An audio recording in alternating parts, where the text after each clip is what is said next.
Welcome to People Are Everything, the show where I ask my guests, who are the 5 people that have shaped the person you are today? And today we are joined by Justin Castelli. Justin is a wealth manager, financial advisor. He's a very proper person, a wealth of experience in his field. But as you'll come to hear, there's so much more to him as well. An absolute energy ball, super, super creative. But at the heart of him is a devoted husband and father. It's like, I don't think I've ever met anybody so sure about his purpose than that. He is absolutely rock solid committed to his family first. And we talk about money a lot. And I talk about how my relationship with money has changed dramatically since meeting people like Justin recently. And I think you'll like his style. I think you'll like the way he talks about money. It's actually incredibly inspiring. So sit back and enjoy Justin Castelli.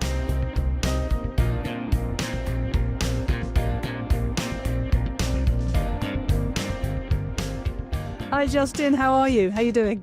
I'm doing great, Julia. How are you doing? Well, I'm fine, although I do know that both of us are nursing colds. So we're not actually fine, but that's what we say, isn't it? We say we're fine. Well, it's a thing. The cold's not making me feel bad. I just sound bad. I'm hoping it gives me better radio voice. So if somebody's listening on the podcast, they'll think I have a cooler voice than I really do. Because deep resonance. Exactly. Well, I apologize in advance if I cough or anything horrible for any of the listeners and for you, Justin, but I'll do my best. But it's so good to have you. We've been in the making for this for some time, haven't we? Mm-hmm. When we spoke a while back, I didn't have a tan then, so I think it must have been earlier in the year. Yes. And you were sitting outdoors and being all outdoorsy, and I was jealous. So remind me again where you're based. I'm in Fishers, Indiana, so a suburb of Indianapolis, about 30 minutes from Indianapolis. Okay, cool. Do you know what? I did some stats the other day. You get stats, don't you, when you do podcasting? And I have a really large audience in the US. And I think it's probably Matt Ziegler's fault. Because Matt is the great connector. He really is. And everyone says that too. Who did I speak to the other day? Adam Bruderly. I don't know if you know Adam. I know Adam. So I know Adam because of Matt. So we were one of his first guest records. And so Adam and I were paired up to talk about whether or not you need trauma to find yourself. So Adam and I have become really good friends. Actually, I do remember that one. He spent a lot of time talking about the 1 + 1 equaling 3 concept, which he sort of followed through on my podcast. So I did listen to that one of you too. Matt's just this naturally gifted connector of people, and his energy, isn't it? How does he keep that up?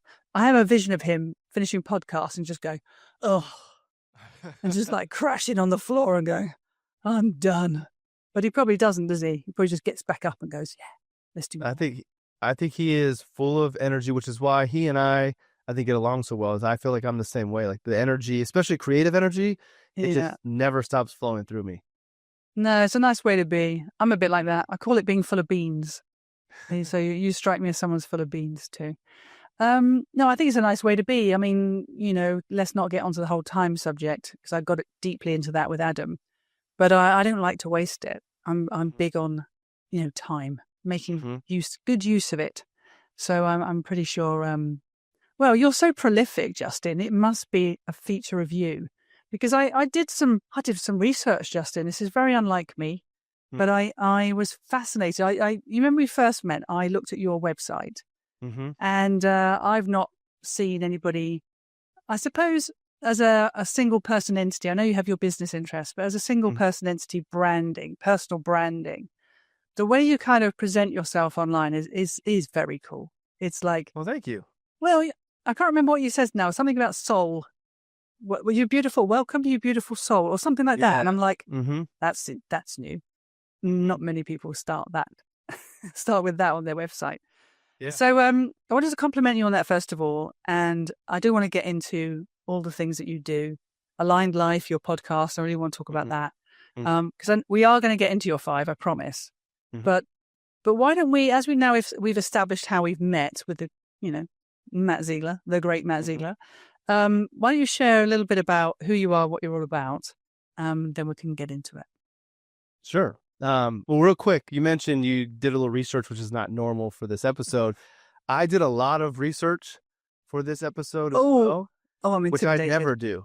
No, this is how I kind of work through my 5. I just wanted you to know that this is probably the most prepared for a podcast that I've ever been. Because I typically like to show up and just go with the flow, which I know we will, but I really excited for this because it made me, I think it's almost going to be like a therapy session as we get into it. So, we'll get to that in a moment. So me, first and foremost, and everything around my business and the brand, the personal brand and all that, it all centers around my family. So I always like to start off with, I am first and foremost a husband to my wonderful wife, Ange, who is a great entrepreneur in her own right.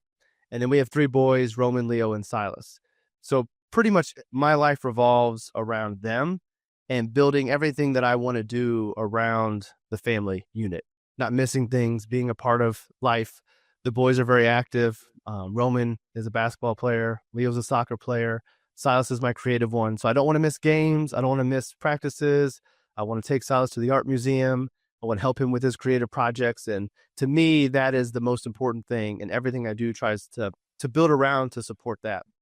So that's kind of the most important part first. And then going to the professional side, I've been a financial advisor for 20 years now, which is crazy to think. And it's been a really cool journey because I left college really not knowing what I was going to do. And I stumbled into this profession. And if I never stumbled into this profession, I don't think I get to where I am today, which I really think of myself more as I am a creator who happens to be a financial advisor, which is different. And I didn't really make that discovery until I launched my company 10 years ago. It was just 10 years ago on the 3rd of July that I received the notification from Indiana that my firm was approved to do business. So that 10-year ride that I've been on has led me to where I am today, which is a creator who loves to create. You mentioned the podcast. I write. Like I just love doing that. And the cool thing is the creating that I do can help me help my clients. So I've recently gone through my own little personal exploration, which I know will play a part of our conversation today, but I've also kind of changed the future of how I want to work with new clients in my business going forward. So I don't want to be the traditional financial advisor that I've been the last 20 years for new clients. Kind of went through this dilemma of I have these great clients, there's great business, people that I love and enjoy working with, but that type of work is not what I want to do for new people going forward.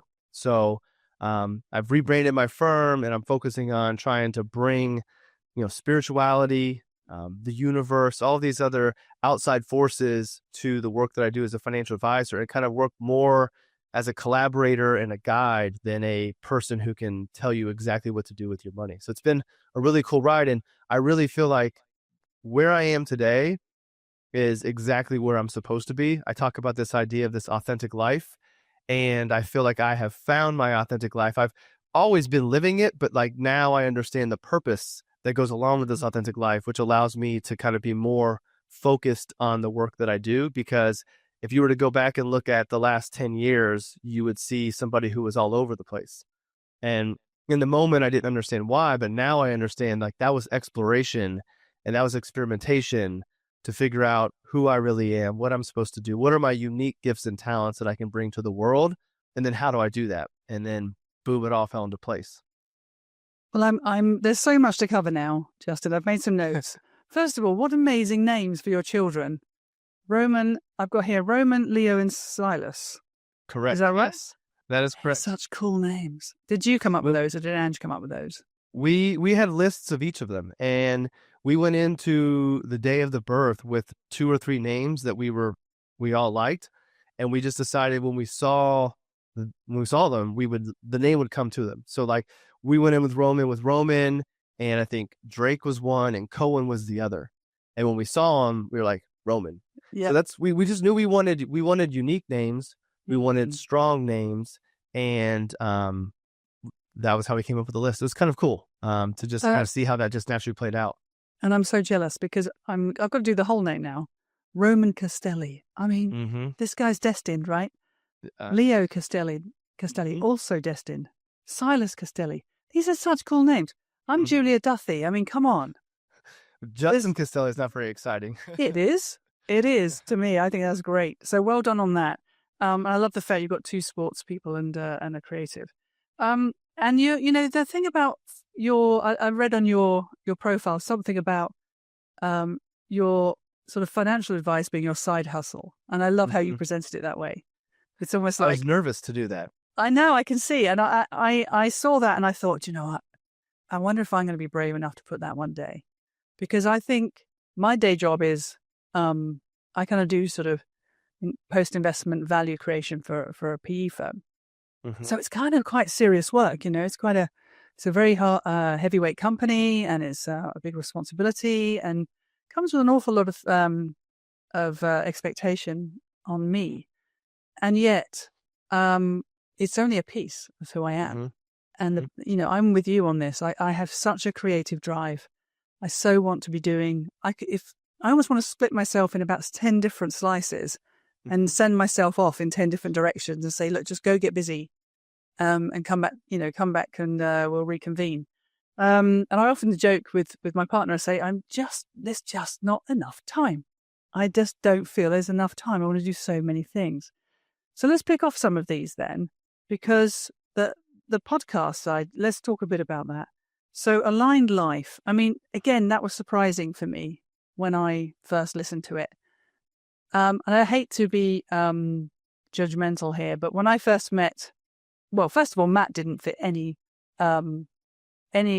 preconceived idea I had for a wealth manager. So that blew that out the window. Adam is in a similar sort of vein. And then I met Bogomil. Do you know Bogomil? I know Bogomil, yes. Right. And all of you now have had me think completely differently about money. Like Bogomil said to me, it was like, think of money as a human experience, like eating or love, you know, or friendship. It is the same thing. It can be deeply spiritual, to use your word. It can be something that can be so profoundly enabling and enriching. And I think the way you guys come at sort of financial advice and helping people is the helping people bit. Know who they are, know what they want to do in terms of purpose with the money they make. And honestly, it's changed my whole mind. And I think Bogomil wrote to me afterwards and said, if you have the ability to make money, you almost have an obligation to do it, because then you can do some really great things with it. So I'm in that space. So I jokingly said, as soon as I get some money, I'm ringing you all up and we're going to get deeply spiritual and we're going to do some really great things. But I am starting to see your approach to money as something incredibly, I suppose, inspiring, actually, the more I listen to how you approach it. So am I on the right lines with that with you, Justin? Are you in that same category? I'm in that same category. And I really want to change. I really want to try to change the way that people view money, because we've been told to view it in one lens, that for most people, it becomes scarce and it becomes a stressor and it becomes an inhibitor, not something that can be empowering. And what I've realized, and the reason my whole focus is on this concept of the authentic life, like, not to go too deep into it, but I just believe that we were all created with a purpose, and the authentic life transcends religious beliefs or any belief system. Like, at the end of the day, you are here for a purpose. There was a creator that created you. And what is that purpose? And my belief is, if you kind of connect to your true self, your inner self, your authentic self, you begin to figure out what your role is. And once you kind of connect to that, I think money, as crazy as this is, and it's hard to say as a financial advisor, I think money takes care of itself when you are living in alignment with the person you're supposed to be.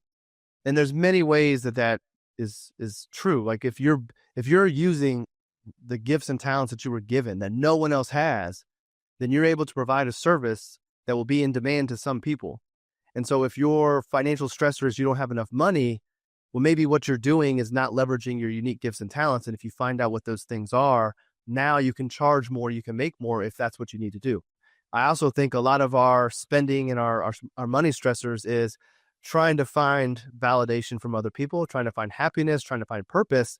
And we're looking out on the outside, trying to find this stuff by buying and spending and creating these experiences that really aren't fulfilling to us. And what we really need to do is turn inward and become happy with who we really are.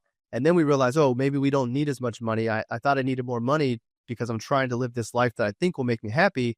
When the reality of it is, I'm perfectly content and happy, living in the mountains in a small cabin, and I don't need much money. So I really do honestly believe that finding out who you really are will solve a lot of money problems.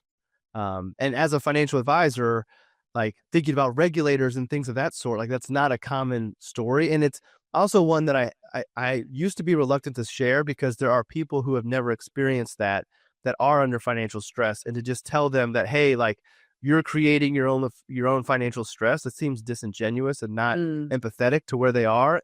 And that's not who I want to be. But I also realize that I do believe it is true, and I can't hold back the truth that I think is out there, because maybe by putting it out there, it will help somebody do a little bit of an internal reflection and move closer. And then once you start to see these things unfold, it becomes easier to believe. Like there's been times I've been giving talks about how, money takes care of itself, and people will volunteer stories to where they had, $10,000 of debt that was stressing them. And magically, within a couple of months of them kind of prioritizing fixing it, they get an invoice paid that they forgot about from 2 years ago that just happened to be $10,000. Like, is that a coincidence, or is that money taking care of itself when you remove yourself as the barrier and the blockage? So how do we quit blocking the flow of money to and through us? And, Bogomil talked about it being about experience. Like I think, and I'm not the first person to say this, but I think money is it's energy. And it flows, and it's an exchange of value. So if you need to make changes to it, how do you create more value? How do you attract more of this energy to you? And it's, again, goes back to, I think, unique gifts and talents that we're supposed to discover. I loved so much what you just said. So the first thing you said was about how to value yourself properly in the first place. And I can speak from personal experience. I struggled with that for years. Like even asking for anything financially. I guess it comes down to a sense of self-worth, actually. I imagine you get quite deep with your clients about that. How to value yourself, how to understand the commodity, your unique commodities, your unique makeup, I think is what you're saying. And the specialness of it, and the scarcity of it, to use your word, but in a different way. Unique talents are a scarce commodity. A great work ethic is a scarce commodity. Creativity, emotional intelligence, problem solving, reasoning, all these things. If you have those as your unique talents, I think that's what you're saying. It's like, how do you take those and you sort of build a sort of financial picture and a financial future from those things. But in terms of relationship to money, I think when I think back to my childhood and my first experience of money, my dad had what's called county court judgments. Do you know what that is in the UK? It's called CCJs, and it basically means you've had some kind of financial issue with an organization, and if you get one of these critters, you get struck off. One, you can't do anything. You can't open a bank account. You can't get a loan. You can't do anything. You're basically personally bankrupt. Well, my dad had 15 of them. And I only discovered this when I went to open my first bank account when I was age 14. And I was working in market stalls, sort of scraping money together. And it's actually in my book. I talk about going to the bank and saying, hey, I've got some money. It was like £100, say. Loads, lots of money to me. And they wouldn't take my money. They said, no, you're not credit worthy. And I'm like, how can I not be credit worthy? I'm 14. And then they told me about my dad's financial picture, which I had no idea about. So I think growing up, I was always acutely aware of the value of money, and I was very good with it. And I was that person that got their first apartment and paid cash deposit. I used to go and put my cash under the rug and build it up that way. In fact, my first apartment only had a mattress, not even a sofa. So I do understand what it is to have very little, but also to have very little, also be very happy. I don't remember being unhappy back then. But I agree with you. When I look back through my life, there's been many moments where I might have been down to my last $10, pounds. Talking to American, look, I'm doing bucks. My last £10, and turn around and there's as we say, a tenner on the floor, and look around saying, well, is this anybody's? Oh, there's no one here. I guess I'll pick that up. And it's just always seemed to have been there. It's like it repeats through my life. So I like this idea of, if you set yourself up properly, I think that's what you're saying, align with your values, know who you are, then money will find you. Just kind of get out of the way and let it happen. And now it is important though to still have good fundamentals. Like I don't encourage people it's not to a magic tree. No, it's not go be frivolous with your money and be silly and not be responsible with it. Having good principles, having good foundations, and then having your money aligned with your values and with this authentic life, I think sets you up to have money come to you as you need it. You will always have what you need when you need it. It may not seem like it, and it may come from a place that you never expected, but it will find its way to you just when you need it. Well, so far so good on that count, Justin. So I'm very pleased. Good. Well, now we know a bit more about you. You did start to say about your prep. So let's get into that then, because I like to ask my guests next, how have they found this process? And it sounds to me like you've gone through quite a lot of ink. It was an awesome process. Like you think coming up with 5 people who have influenced you would be really easy. And I found it really hard. And part of it helped me learn some things about myself as I was trying to think about it. 2 of the people were really easy. There was a third that could have been 5 different people. And then there was a creative one that I was really excited to share. And then the last one is one that makes me a little nervous. But what would have been easier for me, and you have guest break rules. If you would have said, who are the 5 people you think will influence who you are in the future, that would be easier. Because then I can say Matt, and I can say my friends Naz and Sam, and my coach Phil, and my other friend Aaron, and my friend Hakim. Like I know who I'm around today that's going to influence and help me grow to the next version of myself. But then looking back, it was kind of like, I've had a lot of great people come into my life, but there's not a lot of people that really I felt make a huge imprint on me. In the interview with Matt, he's like, Justin's had coaches, and I love my coaches. I played basketball all through college. So high school coaches, middle school coaches, college coaches, great people. My high school coach is a client of mine.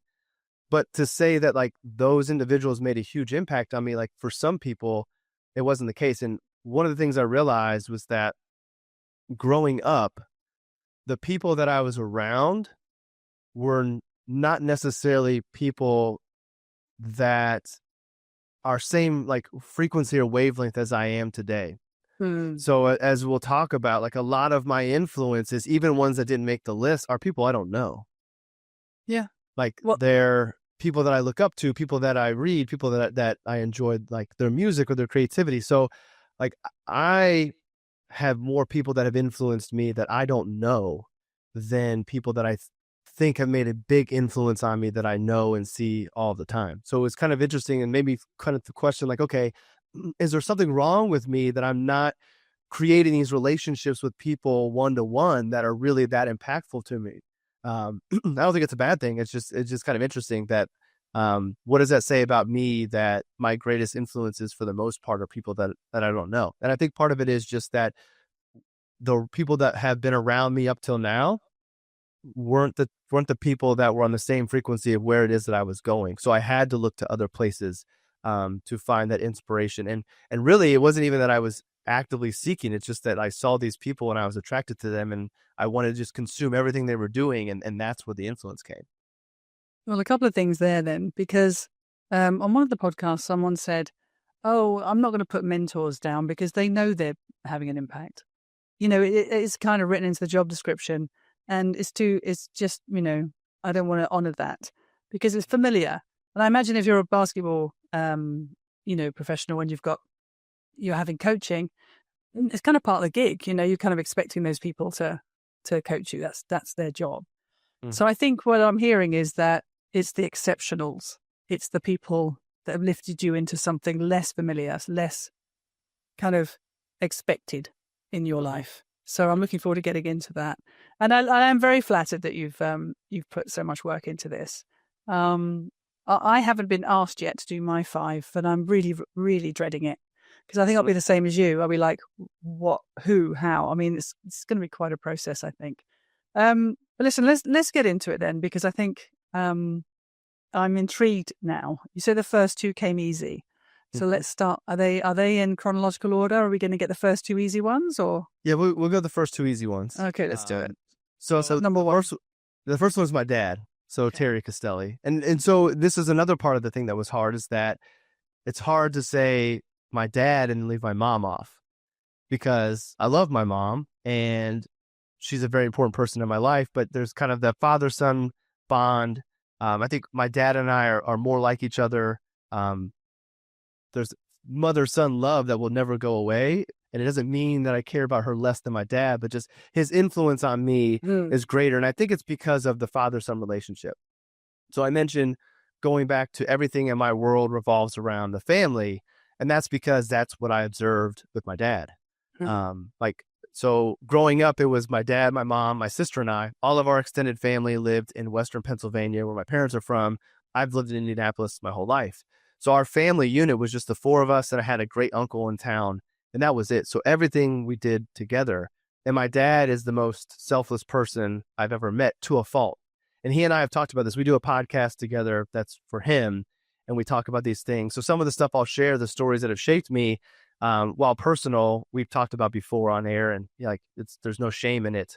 But he's selfless to a fault, in that I've witnessed him trusting people and doing goodwill for other people come back and backfire him, as they didn't live up to their end of the bargain. So the first way that he really shaped me was family first, prioritize the kids, do everything to give them everything that they want and more, without raising spoiled brats. And I think one of the greatest examples of this is going into my junior year of high school. That was the year that I would start playing varsity basketball. I was going to start. So in Indiana, basketball is life. And so it was a big deal. My dad took a job with another company, and it was based in Baltimore. So instead of picking the family up and moving us to Baltimore, which is what a lot of parents would do, family unit, let's all go out there, my dad said, no, I don't want to move everybody. I'm getting ready to start playing varsity basketball. So instead of moving us there, he got an apartment in Baltimore. He would fly out Monday morning. He would fly home Thursday night, so he wouldn't miss any of my games. And he did that with the whole plan was we would do that for 2 years, and then we would move to Baltimore as a family, because it would be easier for my sister to move than it would be for me for basketball reasons. So he didn't miss out. We talked to him all the time, but there was days of the week that he wasn't there. I think he maybe only missed 1 or 2 basketball games because they happened to fall on a Tuesday. But he sacrificed being with us so that I wouldn't have to move because of what it might mean to my potential basketball career. And so that's just him. And another story I love telling is, we were going to buy a new car. I remember it's a Honda Accord. I forget what year it was. It was this blue turquoise color that was really popular. We're getting ready to buy it, and we're in the dealership sitting down, going through the numbers. The guy comes back and says, well, somebody else here wants to buy the same car. And he's sitting across the room. And my dad looks across and sees it and actually knows the guy. And this is silly because it's just a car, but again, just shows the selflessness. This gentleman worked at the same place my dad worked at, and then had just come back from serving time overseas in the military. So my dad knew that, and he just said, all right, he can have the car. He's spent time away from his family fighting for us. The car's not that important to us. We can walk away. Again, a car seems silly, but when you just see countless times where you put other people before yourself, that is, I think, helped me become a good advisor and be a good father and be a good husband, because I am trying to think about how can I put other people before myself. But there's the part to be careful that I also learned from him, that if you're too selfless, it can work against you. Yeah. And so you mentioned your dad getting the strikes against him and it impacting you. Well, luckily, nothing impacted me, but there was a period of time where my dad's selflessness led to him doing work for other people and not getting paid and raiding his retirement savings. And I had no idea this was going on. This was going on while I'm in college. So his selflessness kind of went into being the pride of an Italian father of, I'm not going to let the family know that things aren't good. I'll just do what I need to do so they don't have to worry and they don't have to stress. And I did not know any of this went on until I became a financial advisor, and I start doing planning for my parents, and I see their social security statement. And I see 3 years while I'm in college where income is $10,000, $5,000. while I'm off in college at a private school, going to Walmart to buy DVDs and things I don't really need, going out on the weekends, spending just like nothing's wrong. Yeah.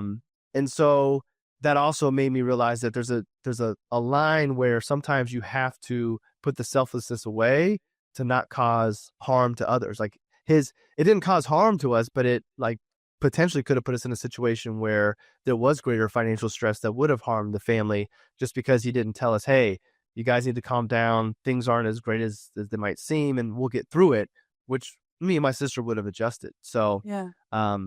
those are some of my favorite stories, but those really impacted who I am as an advisor, as a father, as a husband, and also speaks to why I have so many ventures that I do myself, because I don't want to rely on other people and have them not live up to the end of the bargain. Like I saw my dad. My dad always wanted to start a business. He never did it. I'm in the process of forcing him to finally do it as he turns 70. But I saw him want to do it, even make the business cards, like manifesting it, but then never take that leap. And not taking that leap, he got himself in that situation. So I will always bet on myself. I'm not against working with people, but I don't want to fall and have it be because of somebody else. If I come up short, it'll be because of me, and I can own that. But to have somebody else impact my future and my family's security, I don't want to deal with that because I saw that happen to my dad. Can I ask a bit more about that then? Yeah. So your dad, tell me a bit more about him. So what's his kind of origin story, and that, can you allude a bit more to what you mean by him not being able to sort of fulfill his potential? Yeah, so he grew up in a small steel mill town in Western Pennsylvania.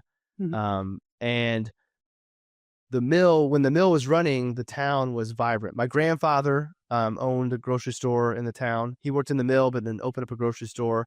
So that was like there is entrepreneurship in my family, but the grocery store ended up going under when a IGA came in, and the bigger chain grocery store puts out the local guy. So my grandfather's store didn't succeed, and my dad kind of helped him out. But my grandfather knew he didn't want my dad to stay in the steel mill town because of if the mill went away, there's not a lot of opportunity. And I mentioned I have a great uncle who's out here. So my uncle went to Notre Dame, went to law school at Notre Dame, ended up in Indianapolis. So in the summers growing up, my dad would come out and visit my uncle. And that was his exposure to Indianapolis, to a bigger city, to more opportunity. So when my mom and dad got married, they moved out here because there was more opportunities. The loyal person and the part of the selflessness of my dad, first job out of college, he's there, kind of business consulting for a big insurance company. And 24 years into his career, 1 year away from investing in a big pension, he gets downsized and let go. No. So the theme of like my dad trusting other people as he should. Growing up, you go to school, you go to college, you go get a job, you work there 30 years, you get your pension, you retire, you live a good life. He was doing what he was told, but every time he placed his trust in others, that trust ended up getting taken away. It was ruined. So like, as I look at his origin story, I feel like part of the message is we have to trust people, but also don't put too much trust in others. And I think my dad was supposed to go do his own thing. I think the universe was telling him, Terry, go start your own business. The first way we're going to tell you this is you're going to lose your job at 24 years in. This safe corporate job that you thought you had was actually not that safe. You did everything right, all these good reviews, and we rip it away from you right before a big benefit you're going to get. So go do your own thing. He doesn't do it. He goes and kind of helps other people start their businesses and does consulting work with them, puts the trust into them, works for them on the trust that they're going to pay him in the future, and then they don't. So another lesson, Terry, go start your own job. And he never did it. And the reason he never did it was something in his story. Maybe it's seeing his dad's store go under. That something in his story prevented him from fully taking that leap. And so I do think that subconsciously, I think that shaped me, because I never made that connection until there was a book that came out that was called How I Invest My Money. And it was a compilation book of a bunch of my friends. And I was a little bitter that I didn't get asked to write for it. So I wrote my own chapter on my blog. And in writing that chapter is when the connection of, oh, the reason I start everything myself is because of watching what happened to my dad. And I think it's a good influence, honestly. Yeah, but that's why I was so like, when you said about the 24 years, I'm like, whoa, hang on a second.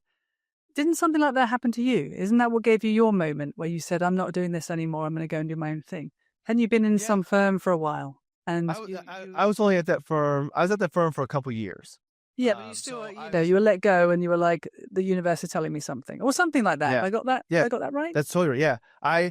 I was already kind of thinking of making a move. So similar to my dad, business cards. I didn't have business cards made, but I had talked to all the companies I thought I would work with, but I don't like confrontation. So like, I don't know how long I would have stayed at that firm knowing I felt like I should do something different because of avoiding this confrontational conversation.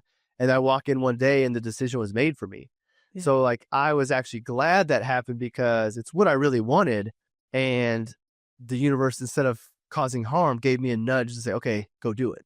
Yeah. No, the parallels are amazing. And I can relate, actually. There's a lot of there I can relate to. So if you just indulge me for a minute, first thing I want to say is I had to do something similar to your dad. I had to work abroad. I lost a position that I really loved. And I was very sort of niche in what I was doing at the time. And there wasn't that many kind of opportunities. In fact, the only other one was quite up north from where I live. So probably about a 4 or 5 hour drive. In the UK, that's a pretty big commute. And I sat the family down, the same thing as your dad would have. And I said, look, guys, I know you're just about to go into senior school. I know you've got your friends here, but I've got 2 opportunities. One's in the north of the country, which means we'd have to relocate, or one's actually in India, in which I will have to commute. I will have to do 1 month in India, 1 month here. Let's have a conversation. And, we took the decision as a family that I would commute to India and they would stay in their schools with their friends, in their home, with their father, and it'll all be, they stayed steady, if you like. And I had to literally land in Mumbai and make a life there completely just by myself with this new role. And I think I must have cried every day for the first year because being away for 6 months of the year of my kids was so hard. But I like it that you see it, that it was a sacrifice, because I worry all the time. You ask my kids how often, every few months I'll go, did I mess you up by going to India? Did I cause you harm? Have you got abandonment issues? Do you feel disconnected? And they'll go, Mum, no, we spoke to you every day. It was fine. We knew you had to do it. You knew that's where your job was and you were keeping the family financially secure. But there's always some side of you that thinks, your dad would have known he was doing it for the right reasons. But I bet if you ask him, I'm sure you have, being away is such a hard thing. It's being away from the family is so hard. So you know what? I've never asked him about the time away. And it's funny because before you started talking about your time away from your family, I had the thought of the fact that I never asked him, and I couldn't imagine being away from Roman, Leo, and Silas that many days.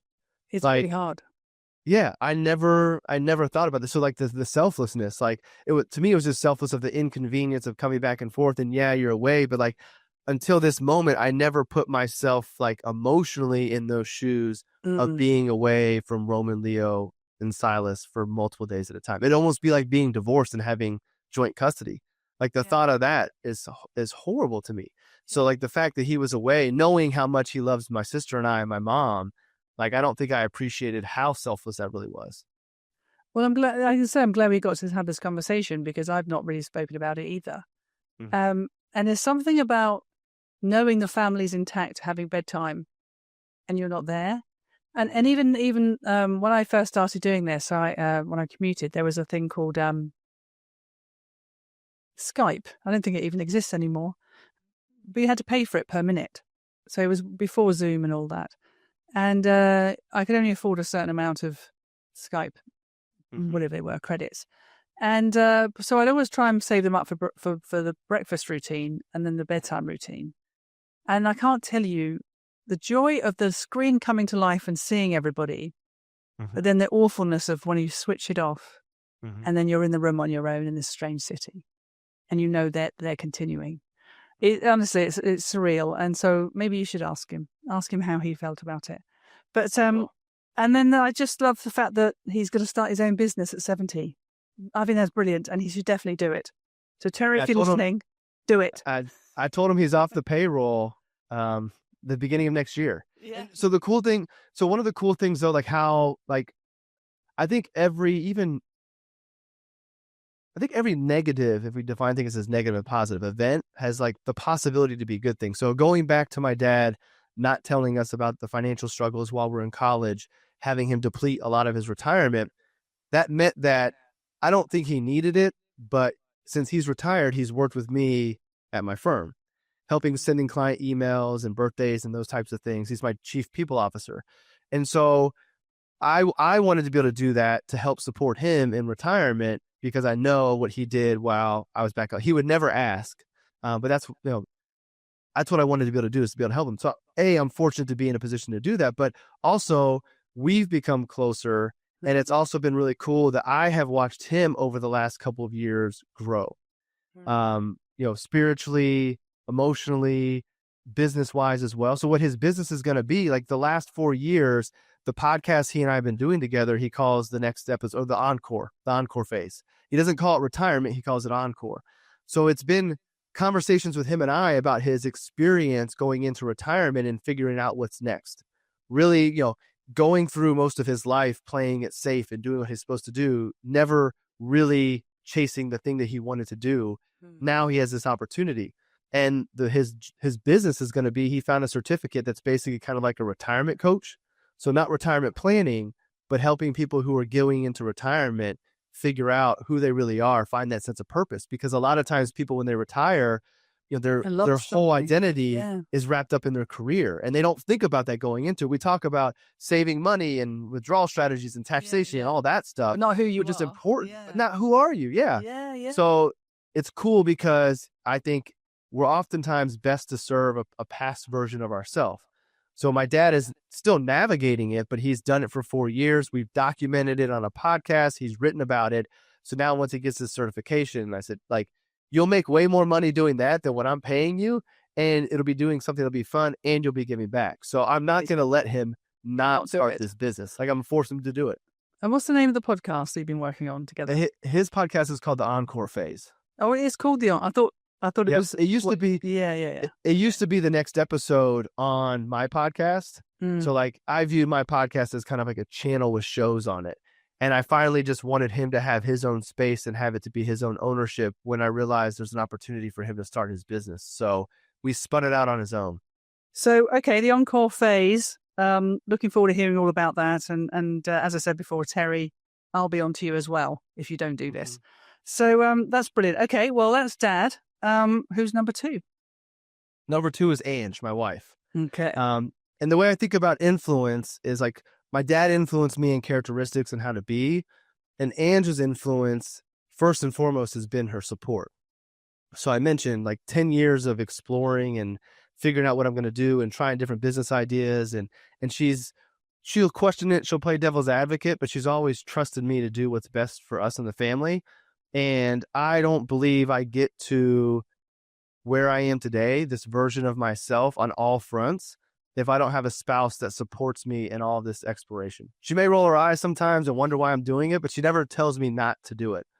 So that, like, from influencing me, letting me be me and letting me be able to explore and grow and trusting that I'm going to do what's right for our family is, invaluable to me. And on top of that, she's actually a better business person than I am.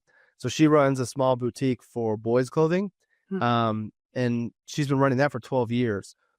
Watching her run her business, watching her find time to make work, because, dual entrepreneurs and active boys, it's not always easy. So she often has to sacrifice time during the day with her business and makes it up in the evenings. So her perseverance, her hard work, her business savvy challenges me to try to keep up with her. So I like that. I've always told her I would love to work with her, but I can't get her excited about any of the work that I do. But I like, she would compliment me in so many ways that I think would make me a better advisor, better business person. And I think it would be fun to work with her. Like, I know a lot of people tell you don't work with your spouse. I don't think that would be an issue. Like, I would love working with her. So there's a lot of ways that she's influenced me, but I think the most important has been the support and never doubting me. That exploration thing's quite interesting as well.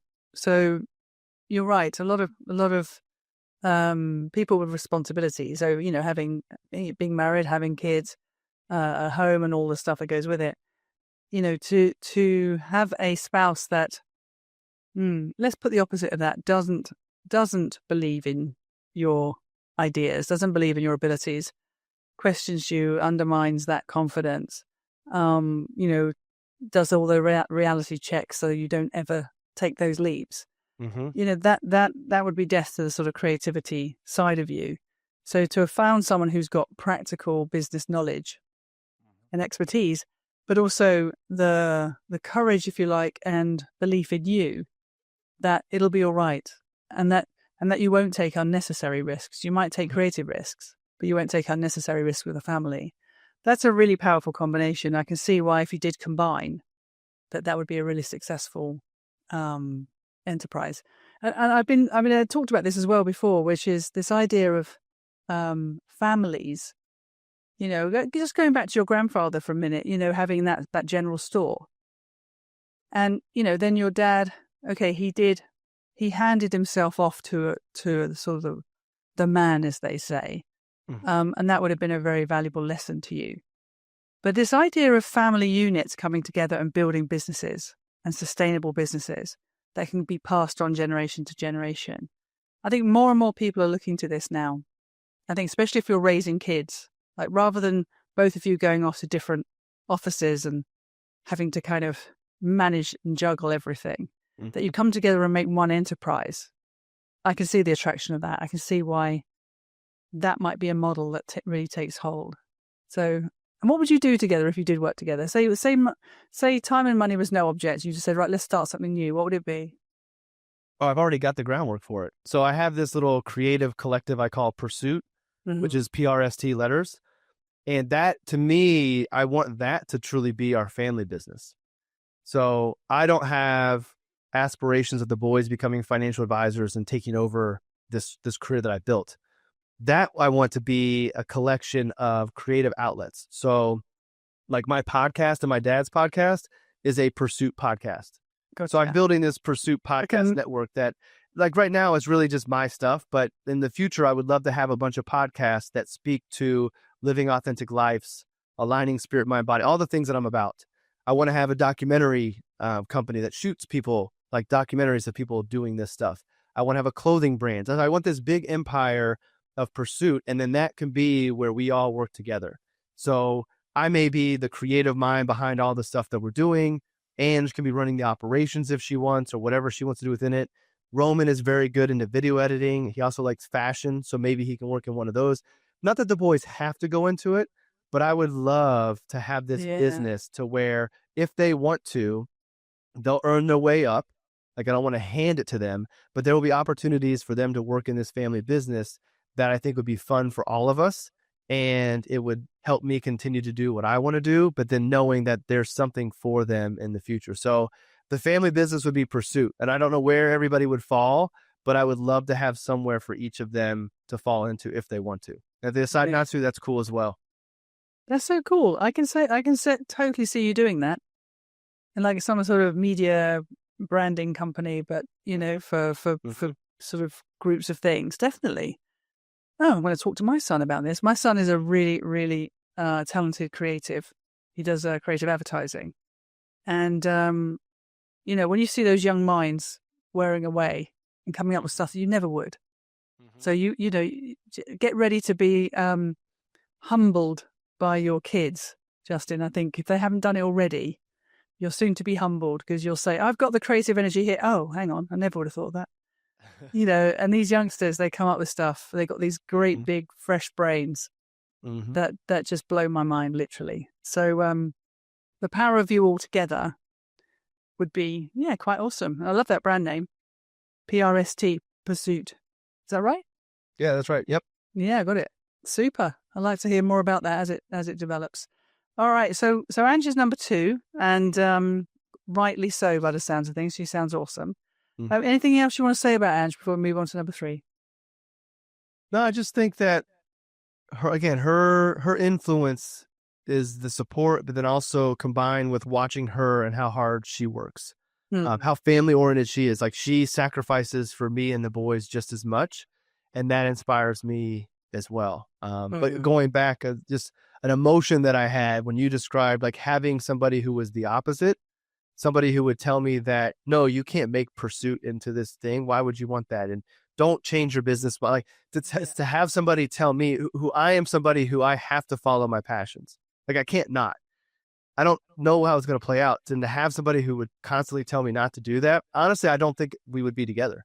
I don't think I could have lived that life. So I'm lucky that I found her, and just looking back, the way we met and all the stuff and how things fell into place. We were actually just telling the story to the boys. I saw her on the 4th of July. So we just celebrated the 4th of July and didn't talk to her. And then got her phone number through a mutual friend, and we went on a date, and like, that was the end. Like, I knew. And even little things about like when we were first starting dating, we would like send each other thoughts. And this was before I knew about like the law of attraction and all these things.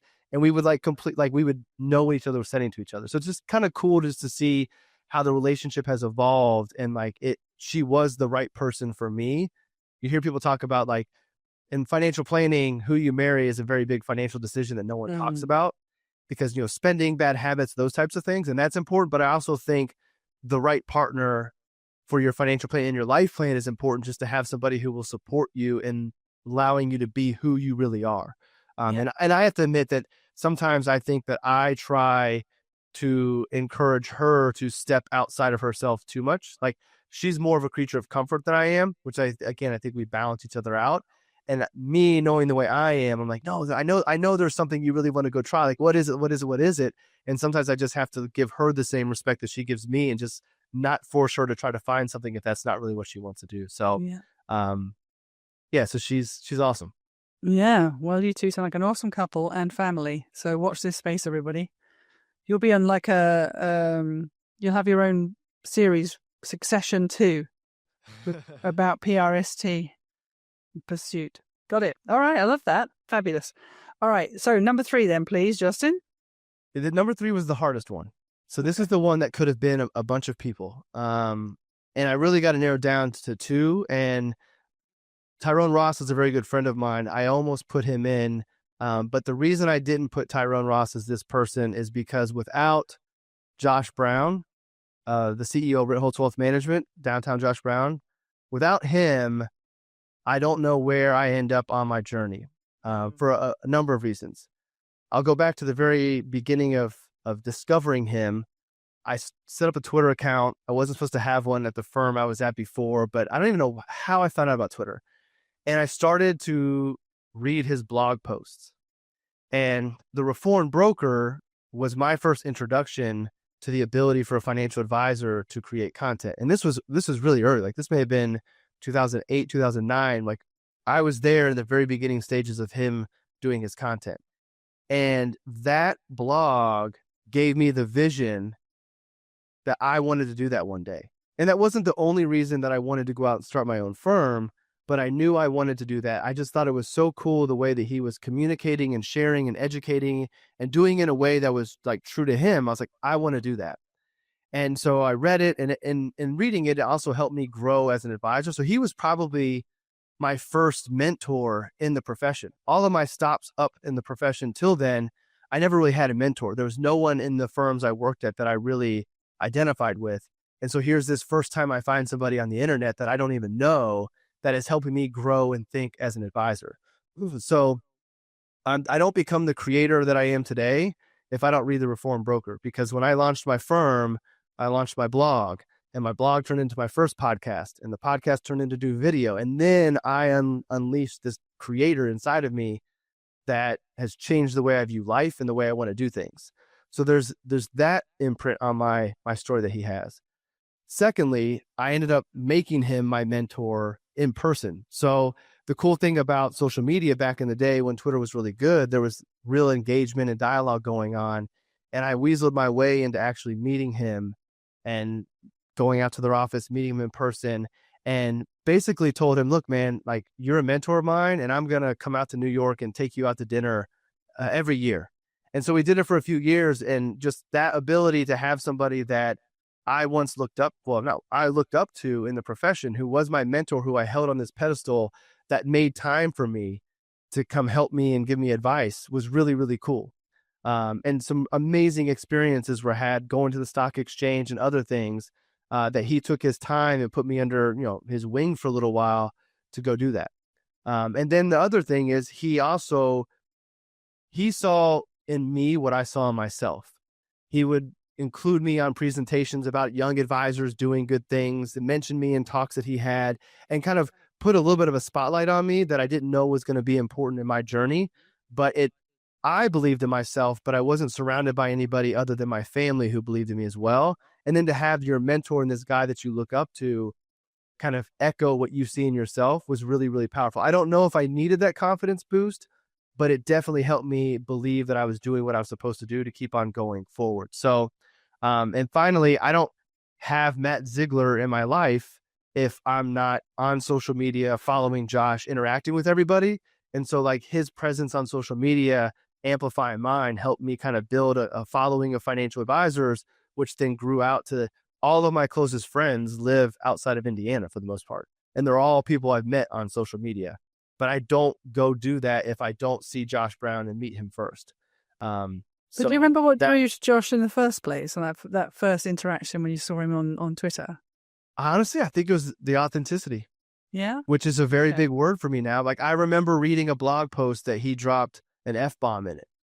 And I was like, whoa, you can write that as a financial advisor? Like he's from New York. Of course he would say that, but to see somebody do this, it sounds really silly, but I think it was the authenticity. I also think it was the creativity. Like, he was early to doing the writing. And I also just think, like, there were similar interests. Like, he loves hip hop, and as do I. But I probably would say it was probably his authenticity that first pulled me in. And then when I got a chance to meet him, he was down to earth and genuine and took an interest in me, which was really cool. And what about in reverse? What do you think he saw in you to say, I'm going to invest in this guy? I don't know. The only thing I can think of is there was a blog post he wrote, and I have it saved. And I think the name of it was like People Who Won't Be Denied. And so I was reading it because I read every blog post of this. And this is after I had met him and we'd known each other. And he was listing off, like, I think some of, like, the Stoics and some other people. And as I'm reading it, these characteristics of these people who won't be denied, I'm like, yes, like, this is what and then it comes down and I see my name. And so there was something about me and my pursuit of what it was I wanted to do that I think put a little inspiration in him. I don't know if maybe he saw a younger version of himself in me, or just that he saw that I was going to be relentless pursuing what I wanted to pursue. And that kind of stood out to him. But I don't know. It may have been that when I went to go start my firm, we actually had a conversation about whether or not I was interested in opening an office for Ritholtz, because as they've grown in other cities. And their web team at the time was in Indianapolis, telling them how great Indianapolis was. And here I was in Indy. And so we had a conversation about me not starting my firm, but opening up a Ritholtz office. And then as time went on, I had this wonder of, like, if I don't do my own thing and I go join them, my hero and everybody else that I read every day, and it doesn't work out, like, how do I handle that? And so I ultimately told him, I said, I'm probably going to regret this, and I haven't, but I'm probably going to regret this, but I've got to go do this on my own. I've got to give this a try so I know. And I also think that maybe that decision and saying that to him kind of made him respect me as well. And do you still speak a lot now, or does he know all this? No, that's the sad thing about like relationships and how they evolve. Like, their firm is huge. He's got a bunch of advisors. I decided to keep my firm smaller. I think if I was growing my firm bigger, there would be a benefit of going back to being like mentor-mentee, is learning from him. But I do know this. I do know that if I ever needed anything, I could call on him. I know that if I'm in New York City, I'm swinging by the office and we're hanging out a bit. Or if I'm at a conference, it's big hugs and catching up. And it's like, there's no lost love. It's just that relationship was a period of time. And then we both have grown and expanded in different ways to where it's not the same way it once was. And for a while that kind of stunk, but I realized that it's not a bad thing. It's just that we provided value to each other at certain phases of our life when it was needed. And then that kind of ran its course, but it's not that we aren't cool anymore. So he's one of my top 5. So that shows that even though we're not as close as we once were, he's still a very impactful person, because again, so many of the things that have unfolded since I came across him, I don't know if they do if it's not for him. Well, Josh Brown, if you're listening, I think it sounds like he had a huge impact on, well, so many things. You know, authenticity has come up several times, hasn't it, in this conversation? And I mean, I did know about the hip hop thing because we spoke about that beforehand, which is not a typical combination when you're thinking about sort of financial advice and the financial world. So I imagine you were drawn to each other in that way. But I do like what you're saying about the sort of mentor-mentee relationship and how impactful that can be. And I just love the fact that he's, I don't know, I suppose in your corner anyway. Doesn't matter when and how or, you know, what you might need. So I think we could all do with a Josh Brown in our corner. So yeah, I like the sound of him. Maybe I'd like to speak to him too. Although I'm getting a bit too many financial people now. I'm starting to feel pressure that I better actually start listening to you all and doing something about it. Well, it's natural. Like, as much as we, especially if you get into the financial advisors creating content, like we end up attracting other financial advisors to us in addition to potential clients or prospects. And you just build that network of advisors. So like my closest friends are other financial advisors. Yeah, makes sense.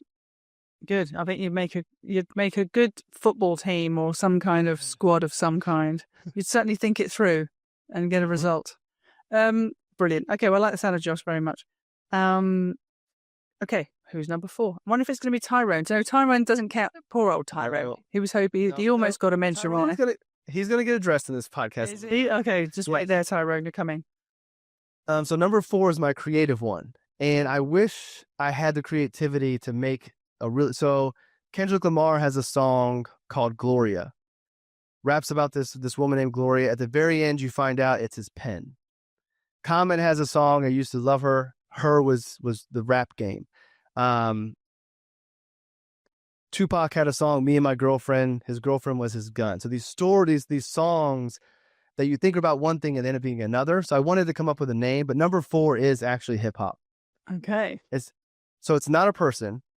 There are many people within hip hop, but just even the genre of music itself. Because as long as I can remember, I have always loved rap. And I would have expected by 43, I would have graduated and gone on to something else. And I like other types of music. Like I like jazz. I like a variety of music. But if I'm in my car, if I'm working out, if I'm working in the office, it's hip hop that I'm listening to. And the way it has influenced me is I've been able over the years to not get so fixated on the negativity that's within it, the, degrading conversations about women and drugs and all that type of stuff. Like, yes, I hear those lyrics, but those don't influence how I view life and how I want to be.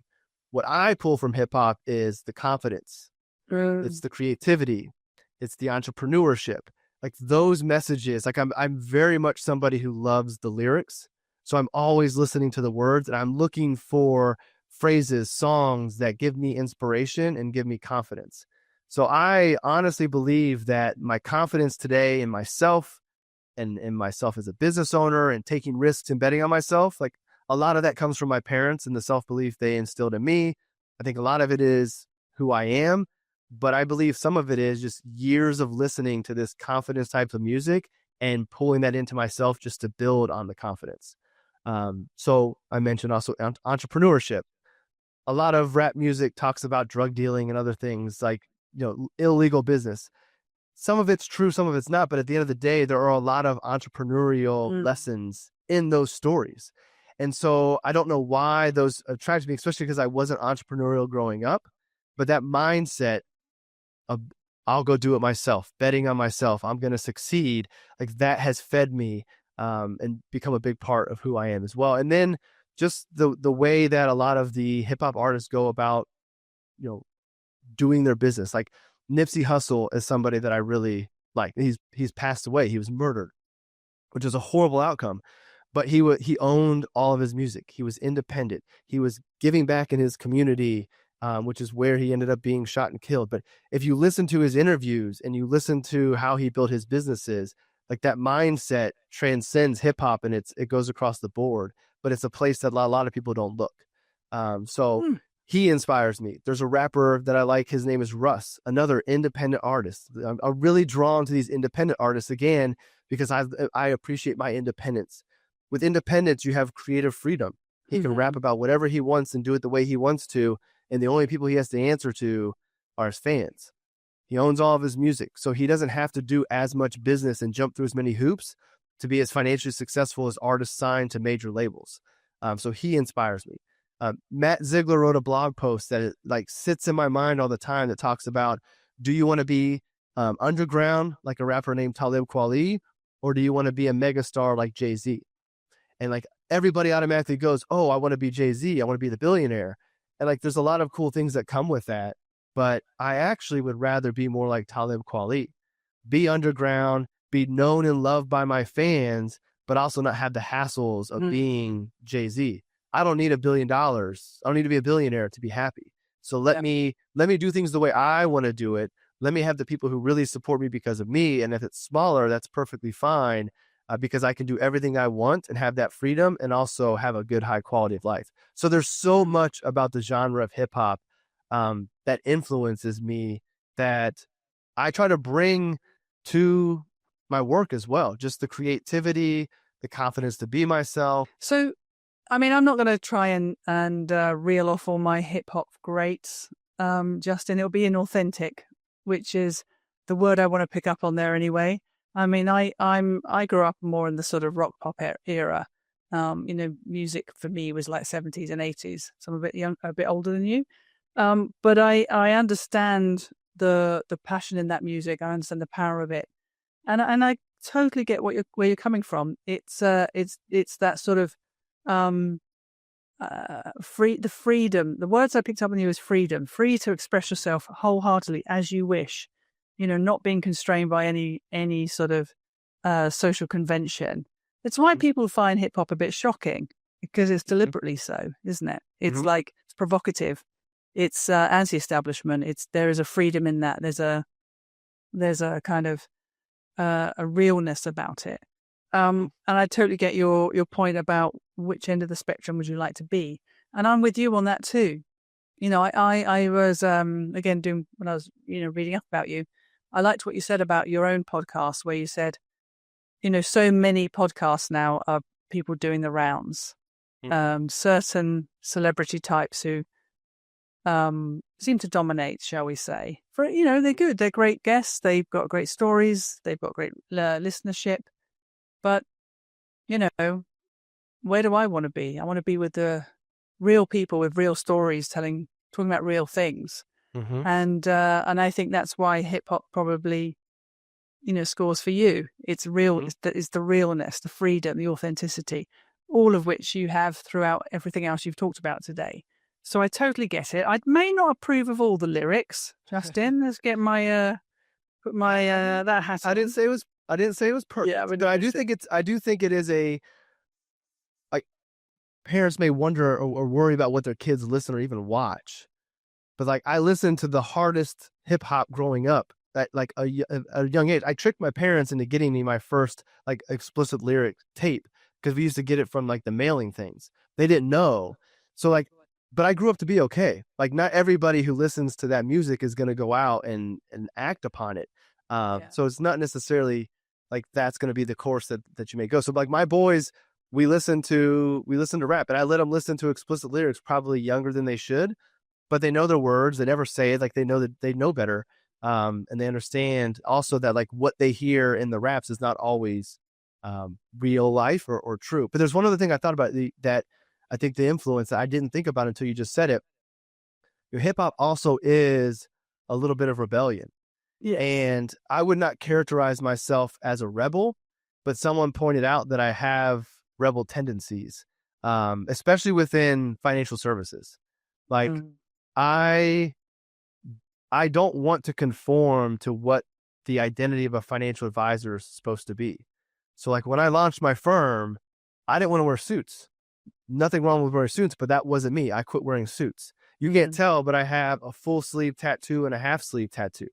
Not that that's a big deal, but like when I was coming up, financial advisors didn't have tattoos, and you surely didn't show it. I mm, had half my sleeve at the last firm for 9 months that no one there knew because I hid it. And mm, so when I started my firm, one of the things I wanted to do was kind of to piss off the old guard. So like one of the ways I would do, and these are little things, but one of the ways I would do is when I would go to conferences, I would wear like jeans and a graphic t-shirt. So here I am surrounded by all these older advisors in their suits and their blazers and their sweaters, and I'm wearing jeans and Jordans and a graphic tee, or I'm up on stage with a blazer and a t-shirt underneath it and Jordans on stage. Like little things that like I'm not going to conform to what you're telling me I'm supposed to be. I'm just going to be me, and I'm going to dial it up just a little bit to exaggerate it. My office where I meet with clients, like it doesn't look like it looks like a dorm room almost. Like I mm, have a wall that has way more stuff than what's behind me, that it's all about me. And I just wanted to lean into, I'm always going to be me. I don't care what the industry says I'm supposed to be. I'm going to be me, and people will want that, which is very much what hip hop is about. And I never really thought about that until you started to mention that a minute ago. mm. Oh well, I no, I can see it through and through, and I love it. I think maybe another word would be maverick. Perhaps I don't know, because maverick it's a word that can have two meanings. It can mean someone who's reckless, you know, non-conformist, or it can be someone of unique ability, and unique talent that brings a dimension and an aspect that the the rest of the team doesn't have. Mhm. So I think I can totally see how that works for you in your day job.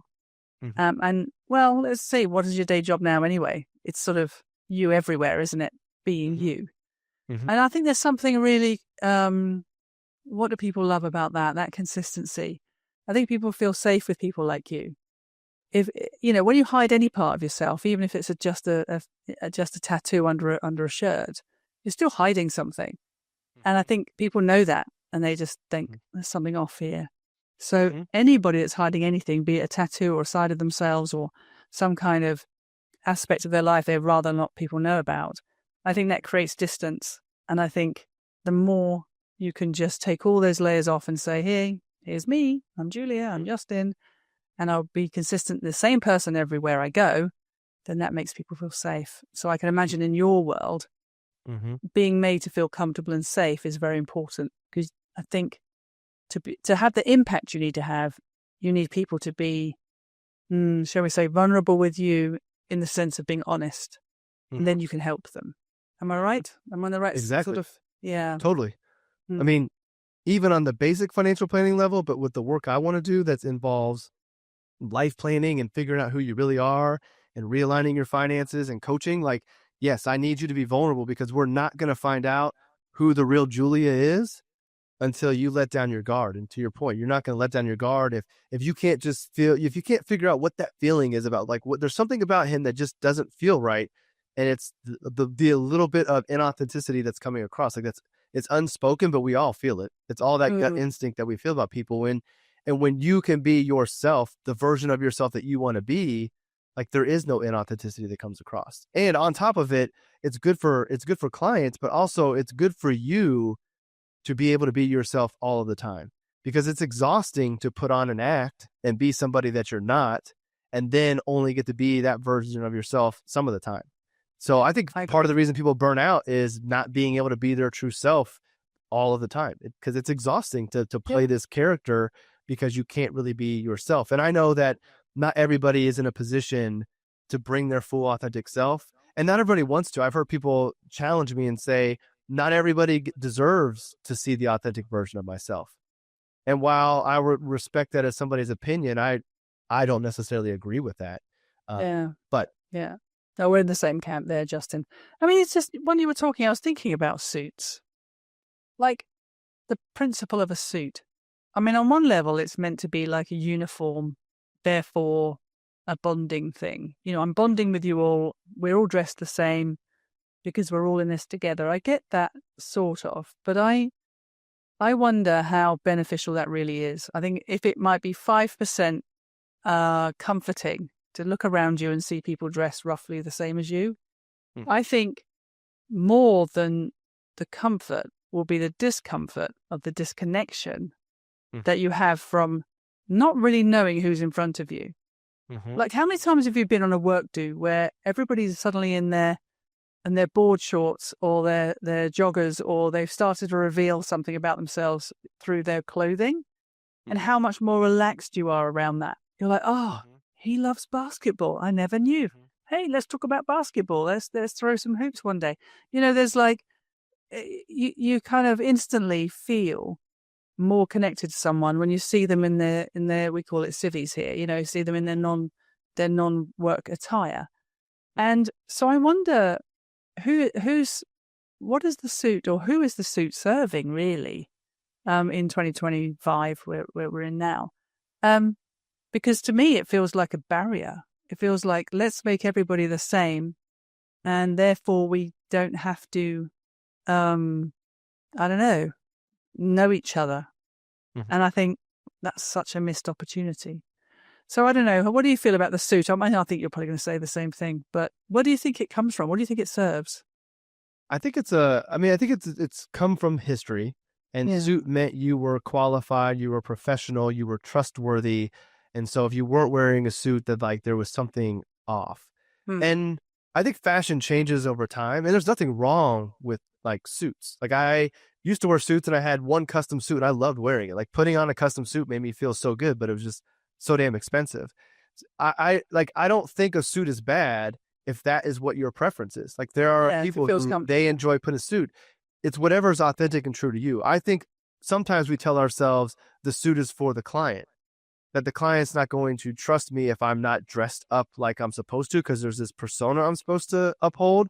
But what also led me into leaning into dressing how I wanted to dress was when I worked at this 403B company with a bunch of teachers. I would wear a suit every day I go to client meetings.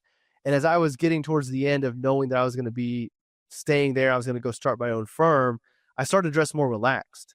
So I would wear like jeans and like a V-neck sweater with a button up underneath it, no tie.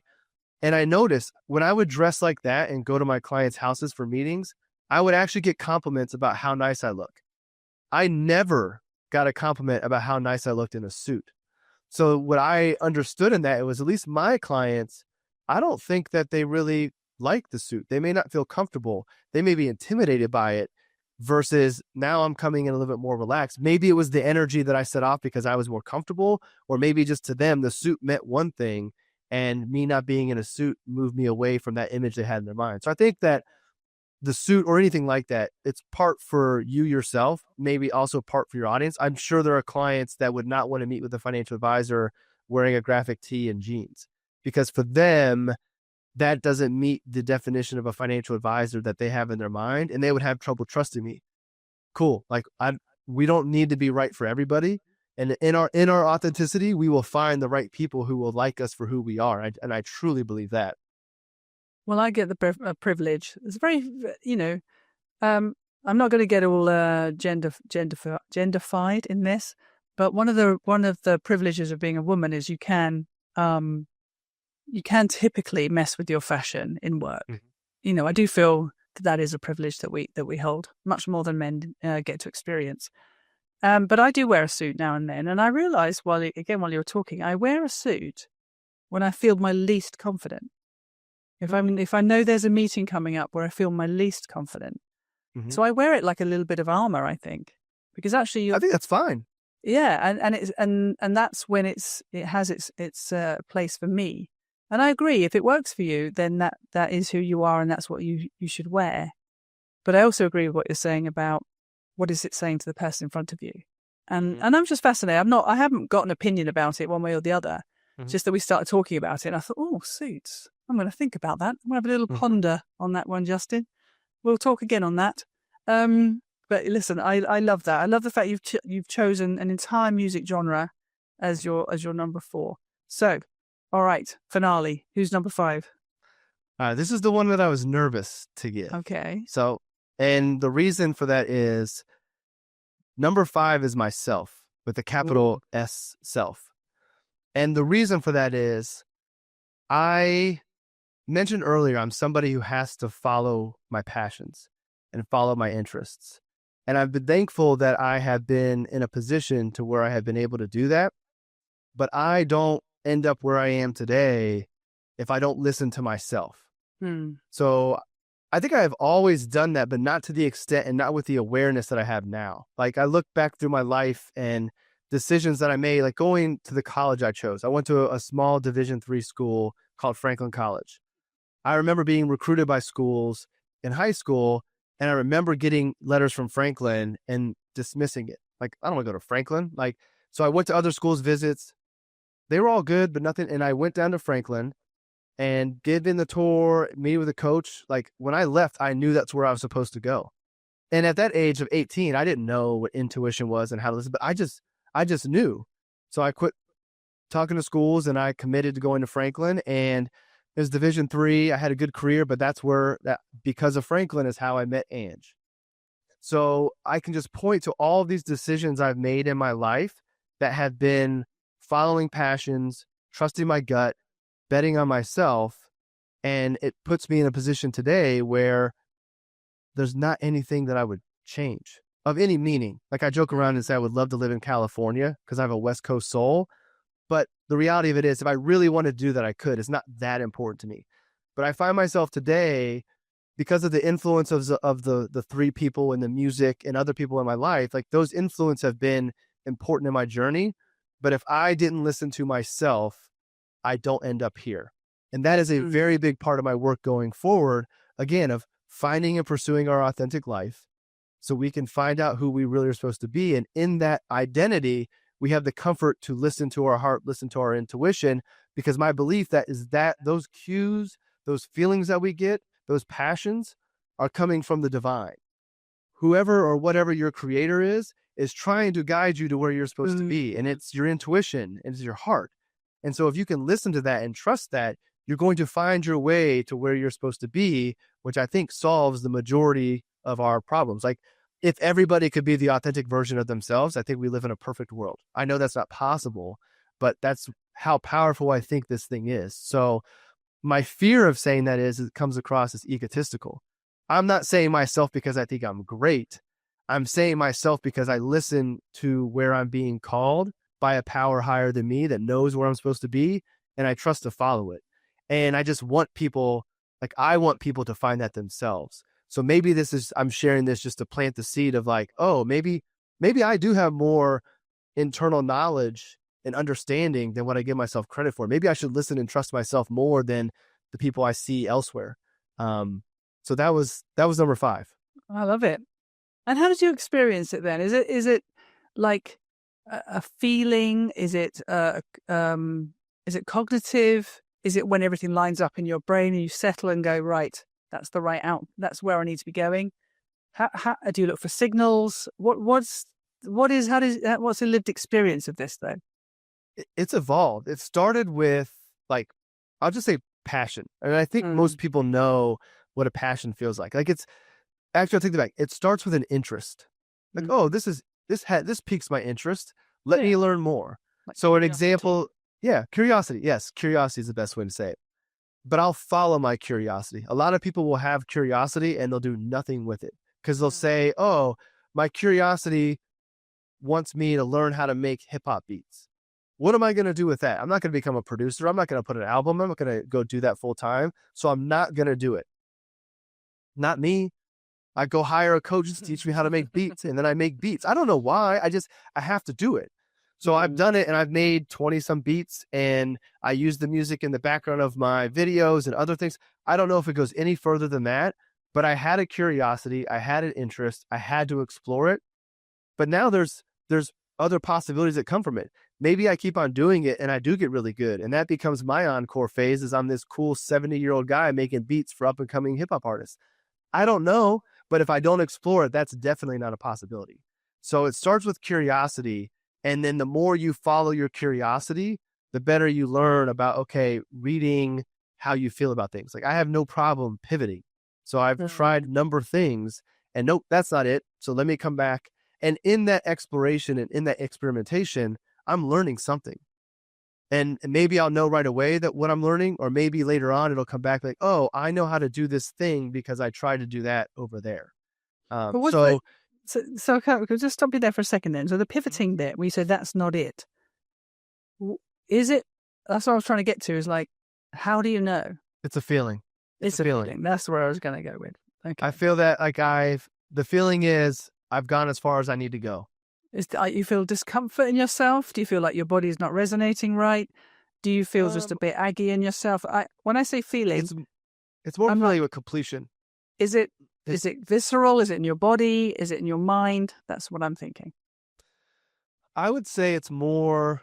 I do think it is body. It's a feeling of completion. Like maybe it is mind that signals to the body, but it's just like I've done what I needed to do. Have you ever like started a book and then you get far enough into the book to realize you've learned everything you need to know from the book and you just put it down? Or do you finish books that you start? I feel that it's okay, Justin, here's a secret. I don't send clothes back because I feel it's really someone's taken the trouble to send them to me. And so even though I know it's super easy to stick a label on and send it back, I'll just keep it, even if I don't really like it because someone's taken the trouble. I'm the same with books. If someone's taken the trouble to write it and I've started it, I feel like I have to finish it. Let's not go there. But when you say completion, I think the word I've went to in my mind was I feel good in terms of where you are likely to go next. You feel at peace with that decision. So like I'm at peace. I go, I've got to make this. I've got to pivot because I feel like I've either exhausted this in one way, and I know it's not for me, or I've explored this to the nth degree and it is for me. But either way, your body will feel peaceful. Is that a good way to describe it? I think, as I'm thinking about it as you explain it, sometimes it's peace right away. Like, okay, I've done everything. Other times there is a little bit of discomfort of like, okay, I don't enjoy this as much as I thought I did. And then when I make that understanding and I decide to turn back, that's where the sense of peace comes in. Yeah. So the peace can either inform that I'm there, or the peace confirms that I made the right decision. Yeah. To double back. Okay. No. But then I mentioned things evolved as I've gotten to aligning my spirit, mind, and body and finding this true alignment. I do get synchronicities and signs now. Yeah. If anybody has read or listened to me, like the bald eagle is my greatest sign. Yes. And so it's I'll tell the story really quick, but there's bald eagle population in Indiana. I mentioned I've lived here my whole life. I never saw a bald eagle, whether I never noticed them or they never showed themselves to me until I was like 37, 38, which was the time period where I started to go down this personal alignment process. And now, like I Googled, and there's the spiritual meaning of seeing a bald eagle is kind of confirmation from your guardian angels that you're going in the right decision, or going the right direction. So whenever I make major decisions or I'm thinking about trying something new, so I have a new passion, like a bald eagle will show itself confirming that, yes, keep on going in that direction. Like it never fails. And I don't look for them. They just show themselves.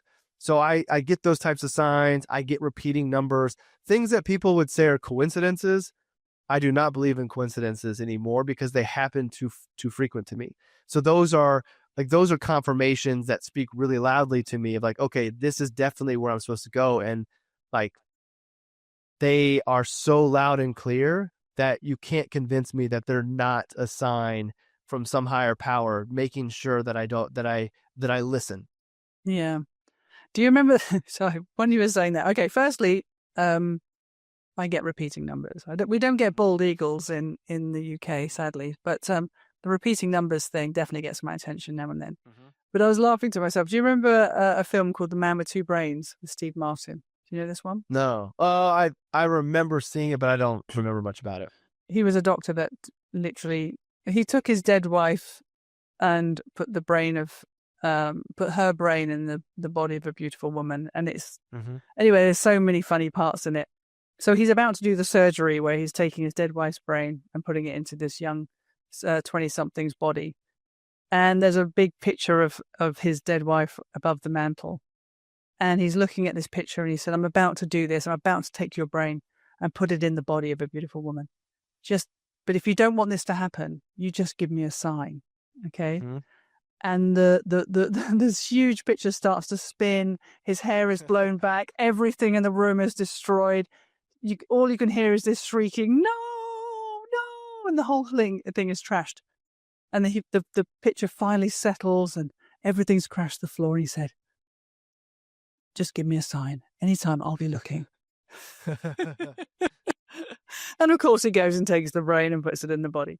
So yeah, that just came to mind when you were saying that. But it is a thing, isn't it? It's noticing energetically in yourself, noticing signals from the world that says you're onto the right thing.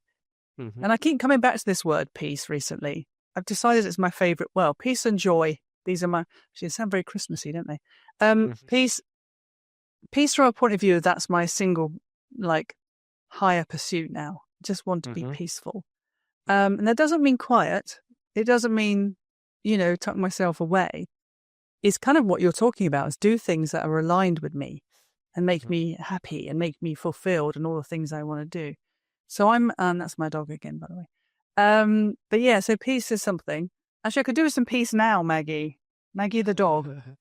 And then the joy thing is just I suppose, a pursuit of, I suppose, what is joy? It's like the highest expression of kind of contentment and happiness. Mm. So I'm all for the self. I think backing yourself in all aspects of your own decision making and taking ownership of your life, navigating, is absolutely the right thing to do. I think more people should talk about that because, we tend to hand off everything, don't we? We say, so who's going to help me with this? Who's going to help me with that? We hand off, especially the youngsters now. It's like, who's going to solve all my stuff for me? Well, actually, ultimately, when all is said and done, it's all we have is ourselves. So I think, you're the first person to put themselves on the list, but I have a feeling you won't be the last. But I love that. I hope not. No, I don't. I think you won't be. I think you won't be. Because it's actually, because you've sat and really thought about it, it's an authentic answer. Mm-hmm. And I think, again, when we are pushed to really think about something and we take on that assignment, I think more people than less will come back to that idea. Mm-hmm. Mm-hmm. And one day, Justin, we're going to have a big, long conversation about free will. And that's one of my favorite subjects. Nobody wants to talk to me about it, particularly in my family. But I love that subject. I want to get into that with someone one day. That'd be awesome. But not today. Today, we're focusing on you. Okay, so we've done the 5. And my next question is always the same thing, which is, if I was to summarize, you've got there's certain themes that have come through all of this, okay? Entrepreneurialism, enterprising, family, authenticity, realness, freedom of expression, freedom of movement, freedom of thought, creativity, being kind of on the independent side of things. These are all kind of words and themes that have come pretty hard and strong through these 5. Mm-hmm. So my question is always then, given who you've listed and the things that we've talked about, what is the sort of key things outside of that or even included in that you see as fundamentally who you are taken from those 5 people and groups? Now, obviously hip hop's not a person, but, taken from the key people that have influenced you. If you had to summarize and say, what is the essence here that I've absolutely taken from this exercise and these people, what would it be? I thought about it too, and I struggled coming up because I knew that was going to be the question. I mean, across all of them, I do think authenticity is the key thing that they all have. My dad, even though he didn't fully pursue everything that he wanted to. He chose not to do that. He was being the authentic version of himself at that time that he thought he was supposed to be. Mm-hmm. When I think if he could go back, maybe he would make some changes. But he was being true to himself. Ange is always true to herself. Josh definitely is. Hip hop into myself. So I think authenticity, and I also just think that it is like doing things your own way. And it's taken my dad longer to get there, but Ange did things her own way. Her store is a boys only boutique. When she started reaching out to the brands that she wanted to carry, they all told her, you have to carry girls. A boys only clothing store won't succeed. And here she is 12 years in. She did things her way. So I think it's the authenticity. I think doing things your own way is authentic. So I think that's that, and family would be the ones I would go with. I agree on that. All right. Well, then sort of carrying that forward further then. So, we've talked about the kind of business goals that you have with your brand, and kind of how you want to incorporate the family, how you see this as, more than just work. It's going to be a purpose for you.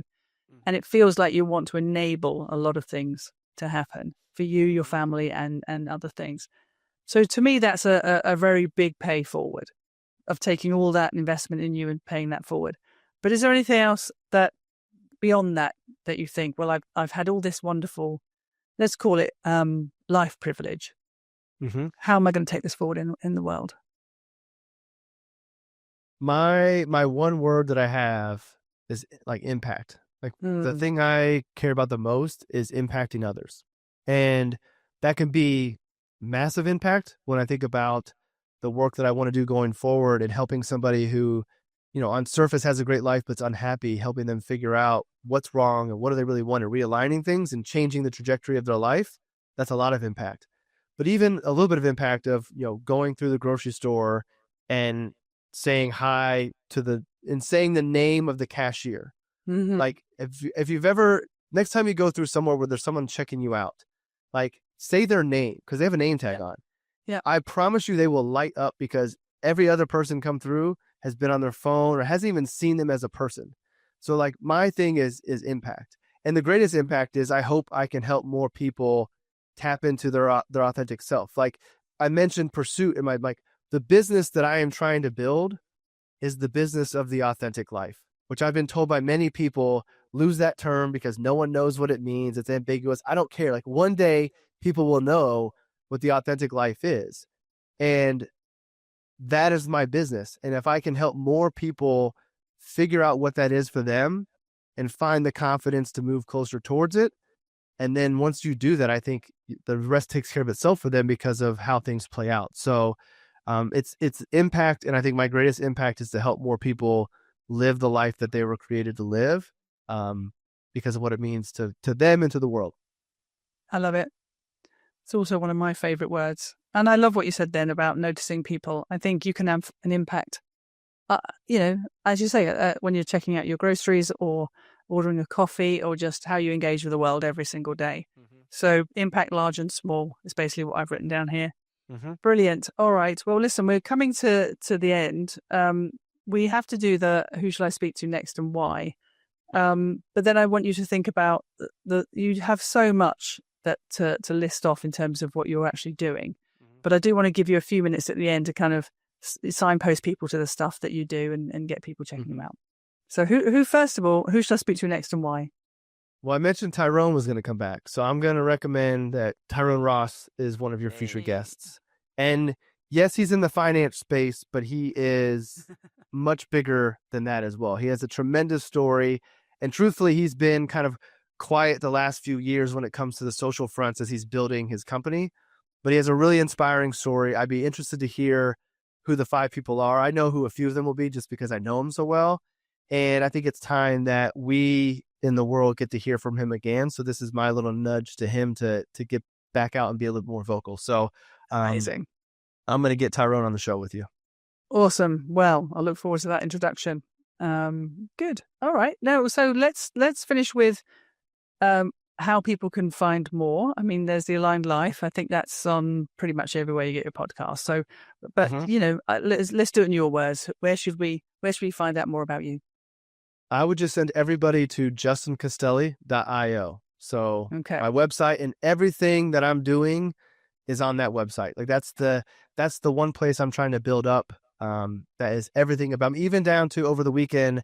I created like a lookbook, which is like almost like a Pinterest that's on my website that has a special address that's like fashion and architecture and design, all these things that I like. Like I want everything on this website so you can get a feel for who I am. So justincastelli.io will give you everything that I'm doing and links to wherever they might be. All right. Well, I'll put it in the show notes as well and everything else that we do. But listen, Justin, I knew this was going to be fascinating, and I can see the work you've put into thinking this through. It's absolutely shone through this conversation. And I have this, as I say, I have this completely different view of, I suppose you called it energy earlier, this idea of money being or the pursuit of financial, I don't know, really stability and freedoms and all those kind of things in such a different way. I used to have such a negative feeling about it. I used to think of it as a bit like, I don't know, hoarding or greed or something like that. It had such a, money to me had to keep moving. But of course it can keep moving, even with the individual. That's what you mean by energy, isn't it? You just keep it moving, doing something good with it, enabling, and you're an embodiment of that. Everything you're doing is, like you say, having impact, sharing what you know, enabling other people to reach their fullest potential. Life-changing stuff, actually, which I would never have really put together like that. Mm-hmm. So it's been a joy to talk to you about this. Really fabulous set of people and things, and even, how you've positioned yourself in this. It kind of is indicative of your unique and commitment to being unique. Sort of presence that you have. And it's been an absolute joy. So thank you so much for taking the time. And I wish you all the very best, Justin. Thank you, Julia. You too.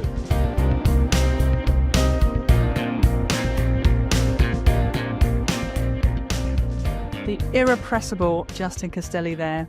And I don't know, the thing I love most was all those great names for his kids. Roman Castelli, Leo Castelli, Silas Castelli. I've just got name envy now. I want a name like that. And many messing, but no, what a fabulous guy he is. And really, really looking forward to getting to know him more over the years ahead. Okay, so that was Justin. Next week we have Matthew Stafford. Very different in terms of day job and personality, I guess. I mean, they're kind of similar, very creative people. But Matthew has a very sort of languid style of speaking, which I equally love. So I'm looking forward to introducing you to him next week. In the meantime, if you've liked that conversation, please like, subscribe, follow the show, get in touch yourself if you perhaps would like to share your 5, or maybe you know someone who you'd love to hear about their 5. But either way, please do interact with me. As I said in the last episode, I really enjoy it when you kind of share your opinions and views with me. Until next week, have a wonderful week ahead, and I'll see you there. Take care. Bye-bye.